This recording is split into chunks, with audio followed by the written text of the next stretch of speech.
রাহিম। গত দিন আমরা যেটা করছিলাম 29 শুরু করছিলাম ম্যাথের। আর তোমাদের এখন ক্লাস হবে একদিন পর পর, যেহেতু একদিন পর পর ক্লাস হবে আমি চেষ্টা করব একদিনে বেশি করে পড়া দিতে, যেন 2 দিনে ওটা কভার হয়। কারণ হচ্ছে আমার অন্য অন্য ক্লাসগুলো নেওয়া লাগতেছে, যেমন 7, 6, 7, 9 ওদের ক্লাসগুলো অ্যাড করা লাগতেছে, কারণ স্কুল কবে খুল ঠিক না। এই জন্য তোমাদের ক্লাসটা সবার ক্লাসই আর কি একদিন পর পর হবে। আমরা প্রথমে যাব ম্যাথে।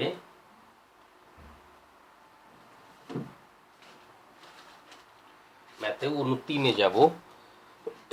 উদাহরণ আগে করতে হবে, কারণ উদাহরণে এখানে যে অঙ্কগুলো আছে সবগুলাই ভেরি ভেরি ইম্পর্টেন্ট, প্রায় আসতে থাকে এটা।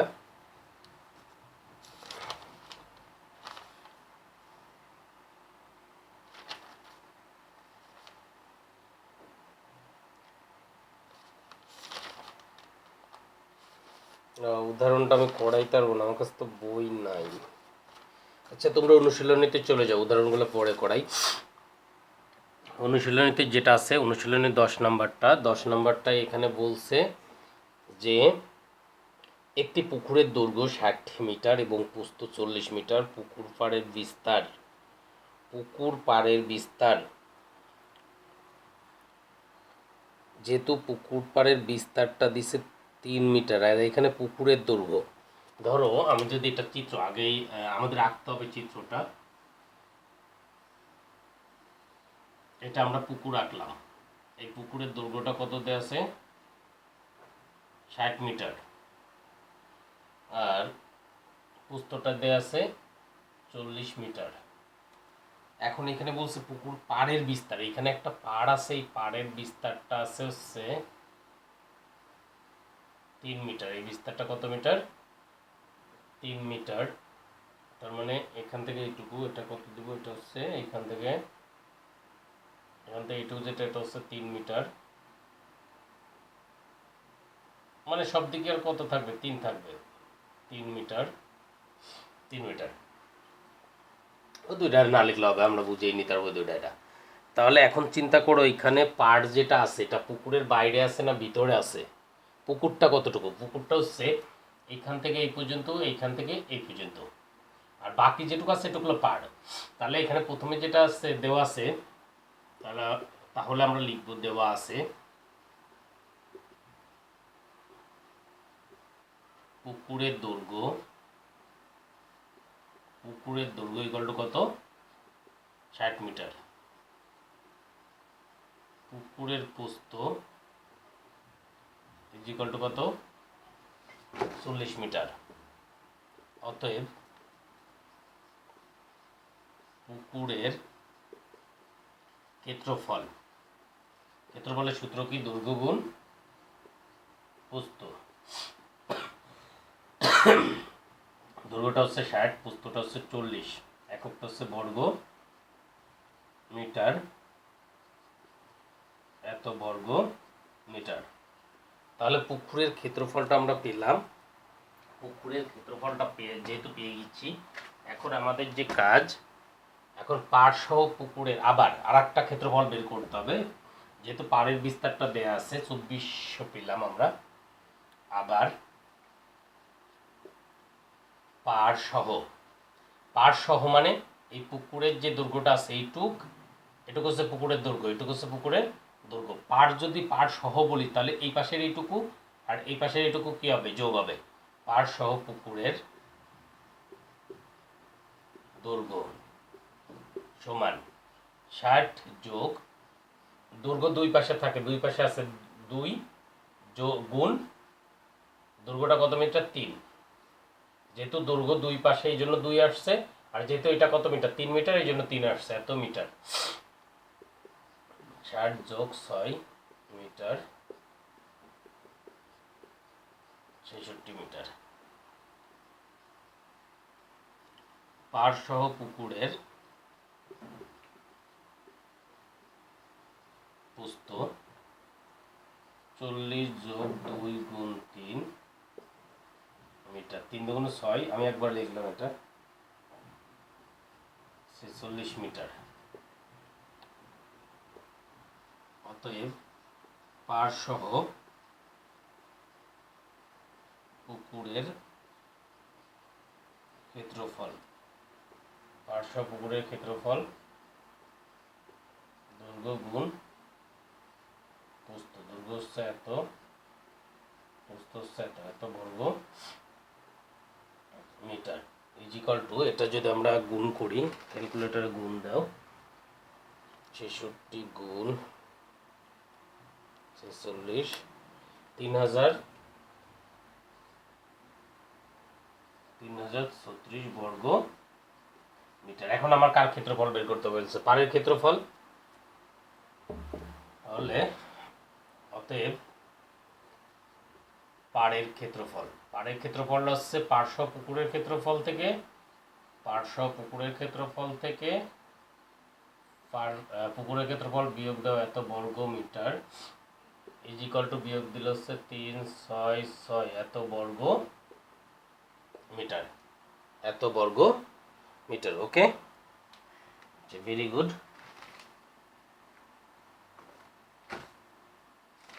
এরপরে আমরা চলে যাব 11 নম্বরে। 11 নম্বরে যেটা বলছে, 11 নম্বরে বলছে একটি আয়তাকার একটি ক্ষেত্রের ক্ষেত্রফল 10 একর।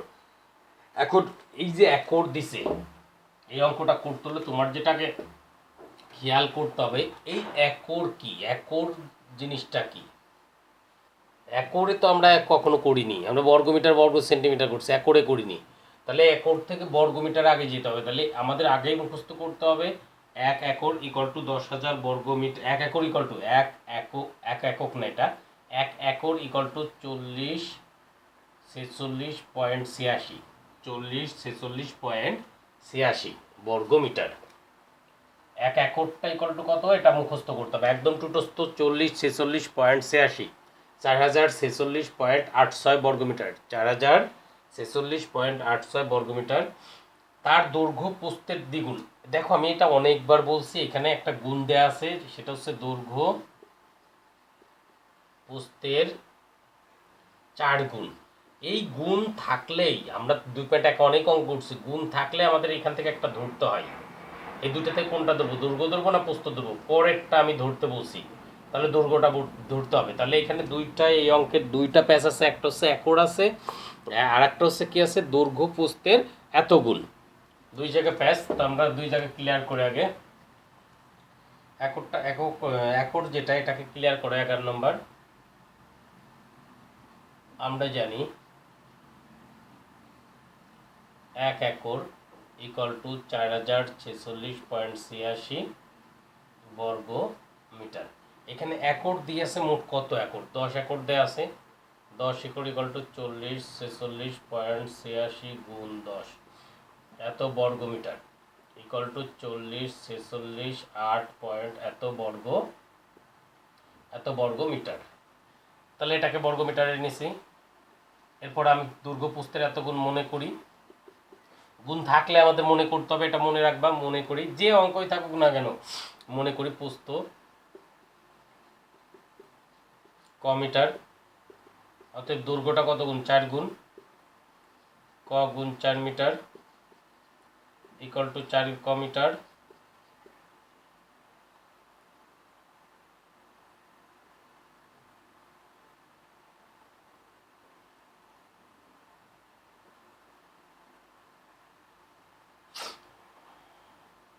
মনে করি এখানে আয়তাকার একটি ক্ষেত্রে, মনে করি ক্ষেত্রের দৈর্ঘ্য এত, অতএব ক্ষেত্রের মনে করি ক্ষেত্রের প্রস্থ এত, ক্ষেত্রের দৈর্ঘ্য এত, অতএব ক্ষেত্রের ক্ষেত্রফল দৈর্ঘ্য গুণ প্রস্থ, দৈর্ঘ্যটা হচ্ছে 4 ক, প্রস্থটা হচ্ছে ক এত বর্গ মিটার, 4 ক স্কয়ার এত বর্গ মিটার। দেখো এটাও ছিল ক্ষেত্রফল, আবার এটাও ক্ষেত্রফল, যেহেতু দুইটাই ক্ষেত্রফল, তাহলে আমরা দুইটারে কি লিখতে পারি, সমান লিখতে পারি। প্রশ্ন মতে এই ক্ষেত্রফলটা ইকুয়াল টু, এখানে যে ক্ষেত্রফল ছিল 446.8.6, এটা লিখতে পারি। বা আর প্রশ্ন মতে লিখলে এখানে কোনো একক লিখতে হয় না। ক স্কোয়ার ইকুয়াল টু 40 46 8.6/4 বা স্কোয়ার ইকুয়াল টু 10117.15 বা ইকুয়াল টু √101117.15। এখান থেকে রুট যদি করি অতএব ইকুয়াল টু কত আসতেছে 100.58 এত আসলো। অতএব হচ্ছে কাটে ধরছিলাম, অতএব প্রস্থ ইকুয়াল টু 100 পয়েন্ট এত মিটার এবং দৈর্ঘ্য ইকুয়াল টু 4 গুণ 4 ছিল পর মানুষ এত পাইছে এত মিটার, ক্যালকুলেশন করলে 402.32 মিটার। তাহলে দৈর্ঘ্যটা পেয়ে গেলাম। আমার উত্তরে দৈর্ঘ্যটাই বের করতে বলছিল, দৈর্ঘ্য নির্ণয় করো। এটা শেষ হলো। এরপরে বলছে দেখো 12 নাম্বারটা, একটি আয়তাকার ঘরের দৈর্ঘ্য প্রস্থের 1.5 গুণ। একটি আয়তাকার ঘরের দৈর্ঘ্যটা হচ্ছে প্রস্থের 1.5 গুণ, এর ক্ষেত্রফল এত বর্গমিটার হলে পরিসীমা কত। এখানে ক্ষেত্রফল একটা দেয়াই আছে,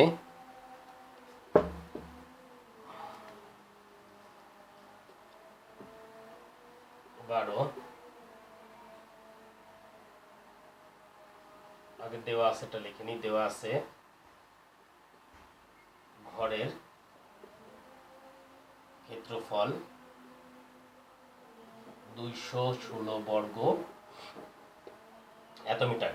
এরপর এইখানে একটা কথা বলছে হচ্ছে দৈর্ঘ্য প্রস্থের, আমি বলছি যে গুণ থাকলেই 1.5 গুণ, 1.5 গুণ। এখন 1.5 কথার অর্থ কি? 1.5 কথার অর্থ হচ্ছে 1.5 গুণ, অথবা লিখতে পারি 1/1/2 গুণ। আমরা লিখবো 1.5 গুণ। 1.5 মানে কত? 1.5। আড়াই মানে কত? আড়াই মানে 2.5। আড়াই মানে কত?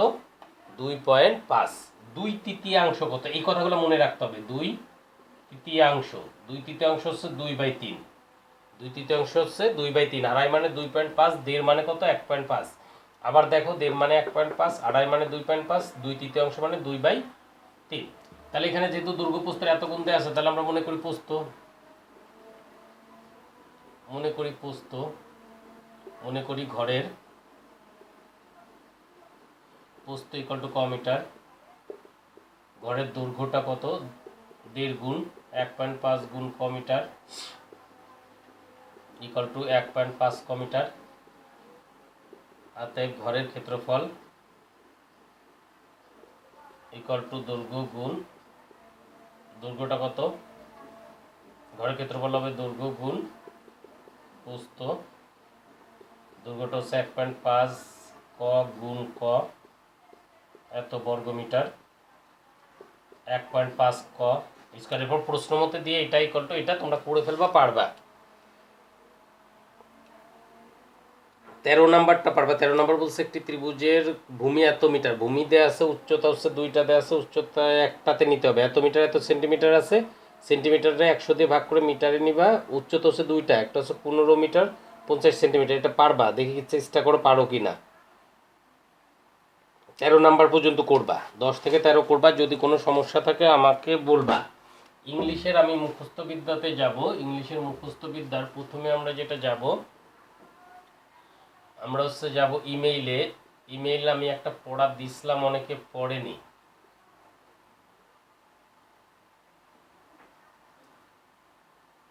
থ্যাঙ্কস ফর বার্থডে কে দিছিলাম। এখন একটু দেখে নিই বইটা।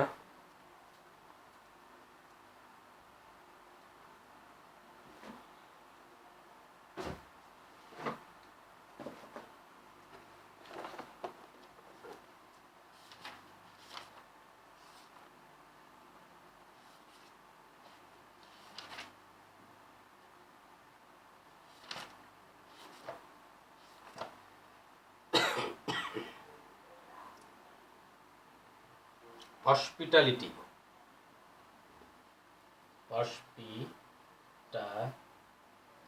হসপিটালিটিটা পড়বে, অর্থাৎ অতীতে আপনার ইমেল আছে হসপিটালিটি, এটা সম্ভবত পড়া দিছিলাম, এটা পড়বা। আর ডায়লগ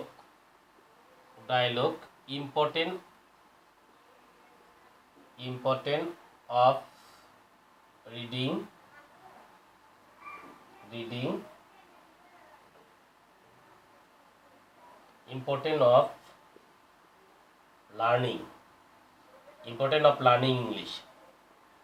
একটা হচ্ছে ইমেল, একটা হচ্ছে ডায়লগ, এই দুইটা পড়ে লিখে আমাকে পাঠাবা। আজকে 31 তারিখ, আজকে ডায়লগ আমরা ন্যারেশনটা করে, ন্যারেশনটা আবার করবো না, আর একটা গ্রামারে চলে যাব। ন্যারেশন যেটা আমরা করতেছিলাম,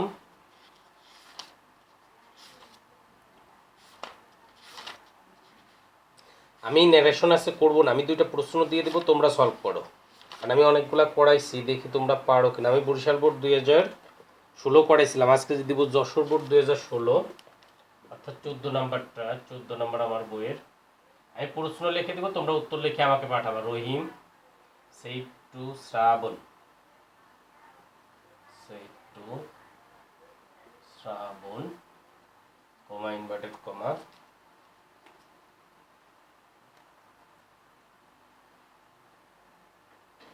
হাউ আর ইউ। এক একটা বাক্য আমি যেরকম এক একটা ইনভার্টেড কমা ধরে ধরে করছি, তোমরা এরকম করবা, তাহলে দেখবে একদম সহজ হয়ে যাবে। ও আর ইউ, প্রশ্নবোধক চিহ্ন, I went to your hostel yesterday.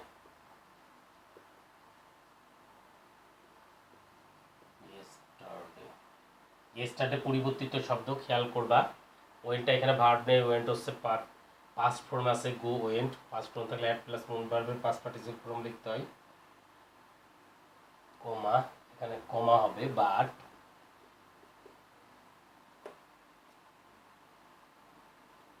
did not find you, but did not find you, where did you, where did you go,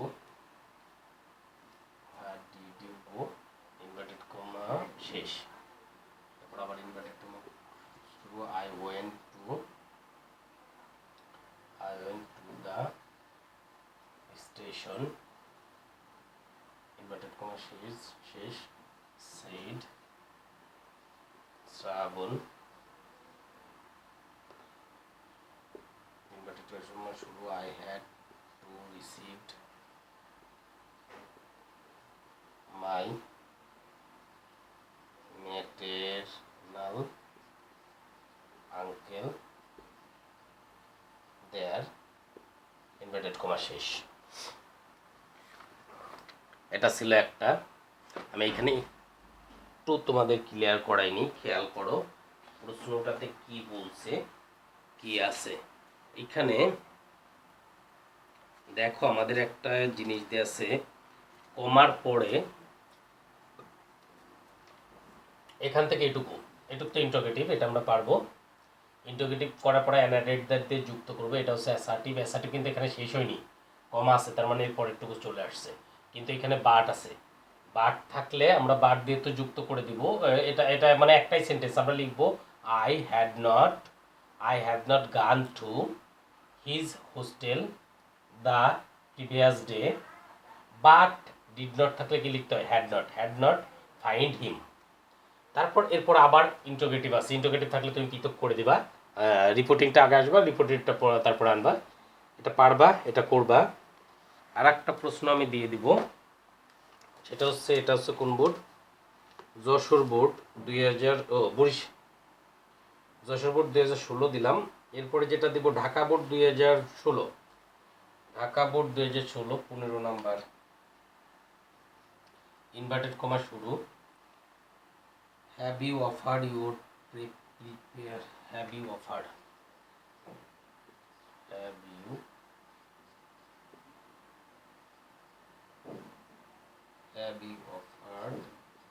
your prayer today, প্রশ্নবোধক চিহ্ন, ইনভার্টেড কমা শেষ, I said to my cousin, I said to my cousin, I said to my cousin, inverted comma শুরু, no,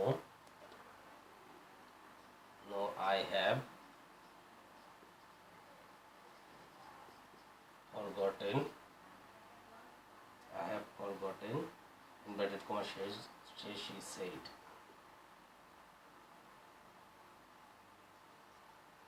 that's bad that's inverted comma শেষ I said এর পর কমা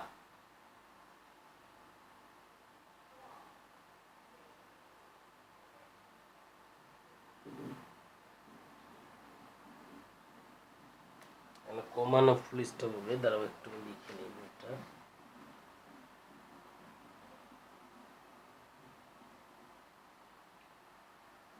এখানে full stop হবে, এখানে ফুল স্টপটা, এরপরে inverted comma we must pray to the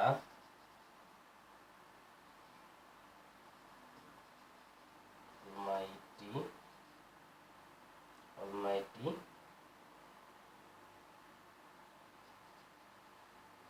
everyday। অলমাইটিটা সবসময় বড় হাতের হয়। এটা এই দুইটা করবা, করে দ্বিতীয় নম্বরে কোনো পেজ নাই যে আমি ওটা ঠিক করে দিব। এই দুটা করে আমাকে পাঠাবা, যদি কারো কোনোটা সমস্যা থাকে তাহলে আমাকে বললে আমি ওটা সলভ করব। আমি বাংলা একটা রচনা দিব, রচনাটা 2 প্যারা করে দিতে থাকবো। অধ্যাবসায় শীটটা আমি দিয়ে দিছি তোমাদের কাছে। অধ্যাবসায় প্রথম এবং দ্বিতীয় প্যারা, প্রথম ও দ্বিতীয় প্যারা পড়বা, লিখবা, লিখে আমাকে পাঠাবা বাংলা। এরপর আমরা যাব বিজ্ঞানে। বিজ্ঞানটা আমরা হচ্ছে যেটা নবম অধ্যায়তে ছিলাম, নবম অধ্যায় আমরা, আচ্ছা এখানে অনেকগুলা সংজ্ঞা আছে, প্রচুর সংজ্ঞা আছে, সংজ্ঞাগুলোর প্রতি একটু খেয়াল রাখতে হবে। 79 পৃষ্ঠা হচ্ছে তড়িৎ প্রবাহের প্রকারভেদ, অর্থাৎ তড়িৎ প্রবাহ 2 প্রকার। একটা হচ্ছে একমুখী বা ডিসি প্রবাহ, মনে রাখতে হবে একমুখী বা ডিসি। একমুখী বা 3টা নাম আছে, অপর্যায়বৃত্ত, একমুখী বা ডিসি, অপর্যায়বৃত্ত, একমুখী বা ডিসি। আর একটা হচ্ছে পর্যায়বৃত্ত বা এসি, পর্যায়বৃত্ত বা এসি। আর একটা হচ্ছে অপর্যায়বৃত্ত, একমুখী বা ডিসি। এই নামগুলা কিন্তু মানে মিশে যায় একটার সাথে একটা। আচ্ছা আন্ডারলাইন করো। যখন সময়ের সাথে সাধারণত তড়িৎ প্রবাহের দিকের কোনো পরিবর্তন না ঘটে, অর্থাৎ কোনো তড়িৎ প্রবাহ সবসময় একই দিকে প্রবাহিত হয়, সেই প্রবাহকে অপর্যায়বৃত্ত প্রবাহ বলে। আন্ডারলাইন করে এটুকু। ধরো এই একটা এখান থেকে একটা তার শুরু হয়েছে, এরকম সোজা যদি যাই, কোনো দিক পরিবর্তন করেনি, তাহলে এটা হচ্ছে অপর্যায়বৃত্ত প্রবাহ, একমুখী প্রবাহ বা ডিসি প্রবাহ। আর পর্যায়বৃত্ত প্রবাহটা এরকম যদি দিকটা পরিবর্তন করে, দেখো এখান থেকে এদিকে যাইতেছিল, এদিক যাওয়ার কথা ছিল, কিন্তু ও আবার দিক পরিবর্তন করে এদিকে চলে আসলো। এখান থেকে এদিক যাওয়ার কথা ছিল, কিন্তু ও আবার দিক পরিবর্তন করছে। এটা হচ্ছে কি পর্যায়বৃত্ত বা এসি প্রবাহ। যখন সময়ের সাথে, তাহলে আন্ডারলাইন কতটুকু হবে, সংজ্ঞাটা, যখন সময়ের সাথে সাধারণত তড়িৎ প্রবাহের দিকে কোনো পরিবর্তন না ঘটে, অর্থাৎ যে তড়িৎ প্রবাহ সবসময় একই দিকে প্রবাহিত হয়, সেই প্রবাহকে অপর্যায়বৃত্ত প্রবাহ বলা হয়। উদাহরণ আমরা এই উদাহরণ হিসেবে এখানে দেয়া আছে, তড়িৎ কোষ বা ব্যাটারি থেকে অপর্যায়বৃত্ত প্রবাহ পাওয়া যায়। এই লাইনটা দিয়ে দিতে হবে, আন্ডারলাইন করে দিলো। তড়িৎ কোষ বা ব্যাটারি থেকে অপর্যায়বৃত্ত প্রবাহ পাওয়া যায়। পর্যায়বৃত্ত বা এসি প্রবাহ যখন, আন্ডারলাইন করো, যখন নির্দিষ্ট সময় পরপর তড়িৎ প্রবাহের দিক পরিবর্তন হয়, সেই তড়িৎ প্রবাহে পর্যায়বৃত্ত প্রবাহ বলে। পর্যায়বৃত্ত প্রবাহ বলে।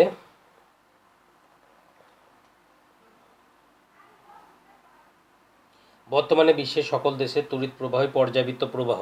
আন্ডারলাইন করছে পর্যন্ত, ওকে, ভেরি গুড। এক লাইন পরে তারপর চলে পর্যায়বৃত্ত প্রবাহের উৎস জেনারেটর বা ডায়নামা। পর্যায়বৃত্ত প্রবাহের উৎস জেনারেটর বা ডায়নামা। পরে 2 লাইন পরে যে আন্ডারলাইন করবা, বাংলাদেশে পর্যায়বৃত্ত প্রবাহ প্রতি সেকেন্ডে 50 বার এবং যুক্তরাষ্ট্র প্রতি সেকেন্ডে 60 বার দিক পরিবর্তন করে। ভেরি ভেরি ইম্পর্টেন্ট এমসিকিউ এর জন্য। বাংলাদেশে 50 বার, যুক্তরাষ্ট্রে 60 বার। এরপরে রোধ আছে। রোধটা বিদ্যুৎ প্রবাহ তৈরি হয় ইলেকট্রন প্রবাহের জন্য। কোনো আন্ডারলাইন করার দরকার নেই। কোনো পরিবাহের 2 প্রান্তের বিভব পার্থক্য থাকলে এই প্রবাহ শুরু হয়। এক্ষেত্রে ইলেকট্রন নিম্ন বিভব থেকে উচ্চ বিভবের দিকে প্রবাহিত হয়। এই ইলেকট্রন স্রোত পরিবাহীর মধ্য দিয়ে চলার সময় পরিবাহীর অভ্যন্তরস্থ অণু পরমাণুর সাথে সংঘর্ষে লিপ্ত হয়, ফলে গতি বাধাপ্রাপ্ত হয়, ফলে অণুর প্রবাহ বিঘ্নিত হয়। পরিবাহীর এই বাধাদানকারী ধর্ম হলো রোধ। তারপর আন্ডারলাইন করবা, পরিবাহী যে ধর্মের জন্য এর আছে, এর কেটে এখানে পরিবাহী লিখবা। পরিবাহীর যে ধর্মের জন্য পরিবাহীর মধ্য দিয়ে বিদ্যুৎ চলাচলে বাধাগ্রস্ত হয়, তাহলে এরটা পরিবাহীর যে ধর্মের জন্য এর আছে, এরটা কেটে দিয়ে লিখবা পরিবাহীর। পরিবাহীর মধ্য দিয়ে বিদ্যুৎ চলাচলে বাধাগ্রস্ত হয়, তাই হলো রোধ। তাহলে এখানে আমরা তিনটা সংজ্ঞা পাইছি, একটা হচ্ছে পর্যায় অপর্যায়বৃত্ত, একমুখী বা ডিসি, পর্যায়বৃত্ত বা এসি, একটা পেলাম রোধ। ওমের একটা সূত্র আছে, ওমের সূত্র,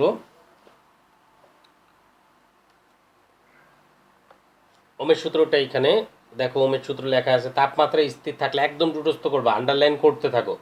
তাপমাত্রা স্থির থাকলে কোনো নির্দিষ্ট পরিবাহীর মধ্য দিয়ে প্রবাহিত তড়িৎ প্রবাহের মান পরিবাহীর দুই প্রান্তের বিভব পার্থক্যের সমানুপাতিক। বিভব পার্থক্যের কি? সমানুপাতিক। সমানুপাতিক মানে গুণ।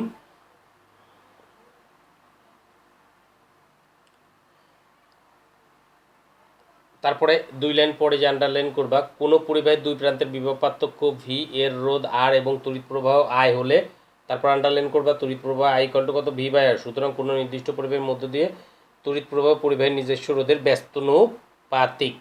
এ পর্যন্ত করে ফেলবা। এই দুইটা প্রশ্ন, মানে মোট চারটা প্রশ্ন আমি দিচ্ছি, এই চারটা পড়বা। এই ভেরি ভেরি ইম্পর্টেন্ট প্রশ্ন, কিন্তু এগুলো সংক্ষিপ্ত হলে মনে থাকে না, এখন পড়বা, একটু পরে ভুলে কিছু দেখবা। আর ওই দিন সরি, আমি পঞ্চম অধ্যায়তে উঠছিলাম, পঞ্চম অধ্যায়টা তো আমরা আগেই পড়ে ফেলছি, আমরা ষষ্ঠ অধ্যায়তে যাব। ষষ্ঠ অধ্যায়তে বাংলাদেশের অর্থনীতি। বাংলাদেশের অর্থনীতিটা কোথায় নির্ভর করছে? পার্ট 1, মোট দেশজ উৎপাদন বা জিডিপি, জিডিপি, জিএনপি, জিডিপি এবং জিএনপি, আর একটা আছে রেমিটেন্স।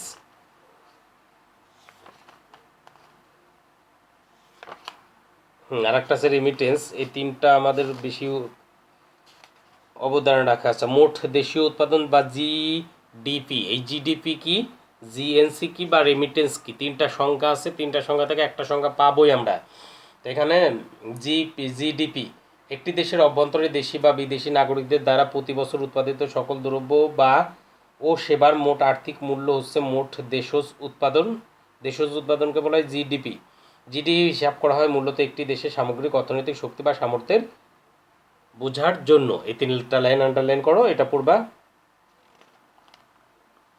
তারপরে বাকিগুলো রিডিং পড়তে হবে। তারপর হচ্ছে মোট জাতীয় উৎপাদন বা জিএনপি, একটি দেশের নাগরিক নির্দিষ্ট সময়ে যে সকল দ্রব্য ও সেবা উৎপাদন করে তার মোট আর্থিক মূল্য হচ্ছে মোট জাতীয় উৎপাদন।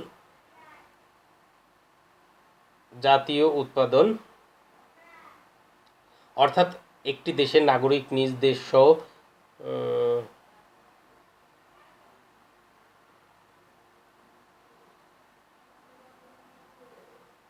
এই যে জাতীয় উৎপাদন এই পর্যন্তই, প্রথম দুই লাইন, দেড় লাইন আর কি, এটা পড়লে হবে। বাকিটুকু রিডিং পড়বা। মাথাপিছু আয়, মাথাপিছু আয় আন্ডারলাইন করো। একটি দেশের মোট অভ্যন্তরীণ উৎপাদনের যোগফলে সেই দেশের মোট জনসংখ্যা দ্বারা ভাগ করে মাথাপিছু আয় পাওয়া যায়।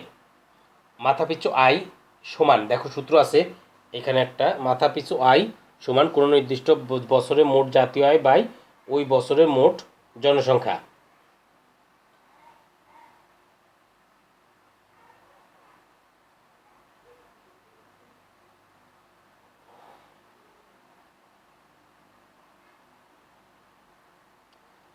একটি দেশে কতটা উন্নত বা অনুন্নত তা বিচার করা হয় কতগুলো হচ্ছে, আমি একটু দেখে নিই। এখানে একটা প্রশ্ন আছে, এই প্যারা পরে একটা প্যারা বাদ, তারপরে প্যারায় একটি দেশ কতটা উন্নত বা উন্নত তা বিচার করা হয় কতগুলো সূচক বা মানদণ্ডের উপর। এই মানদণ্ডগুলো হলো দেশের মোট জাতীয় উৎপাদন, জনগণের মাথাপিছু আয়, জীবনযাত্রার মান প্রভৃতি।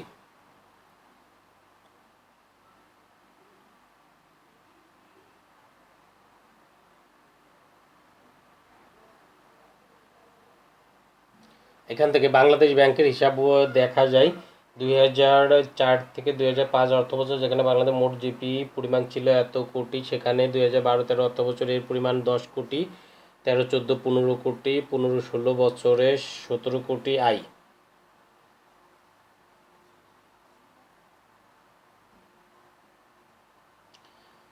দেশের কৃষি, শিল্প, সেবা,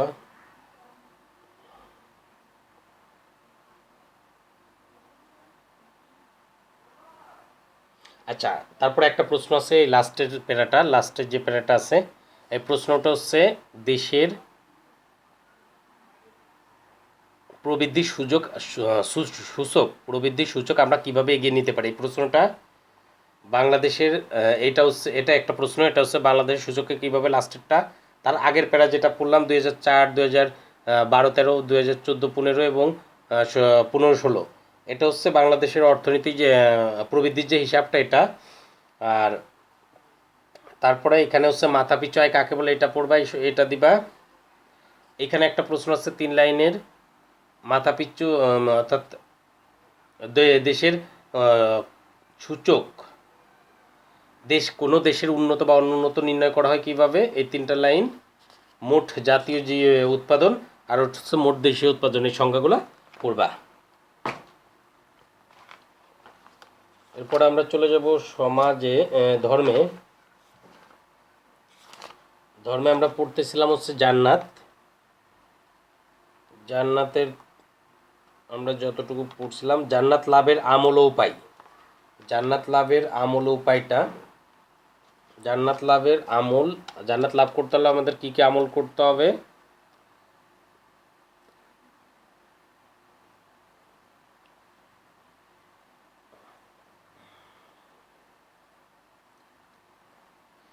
জান্নাত লাভের আমল এবং উপায়টা পড়বা, উপায়টা পুরো মুখস্থ করে লিখে আমাকে পাঠাবা, জান্নাত লাভটা করতে পারি কিভাবে। এ পর্যন্তই। আবার কালকে তোমাদের ক্লাস হবে না, পরশু দিন হবে, কিন্তু আমার প্রশ্ন কিন্তু পড়া কিন্তু অনেক দিচ্ছে, পড়াগুলো যেন কমপ্লিট থাকে। বাই।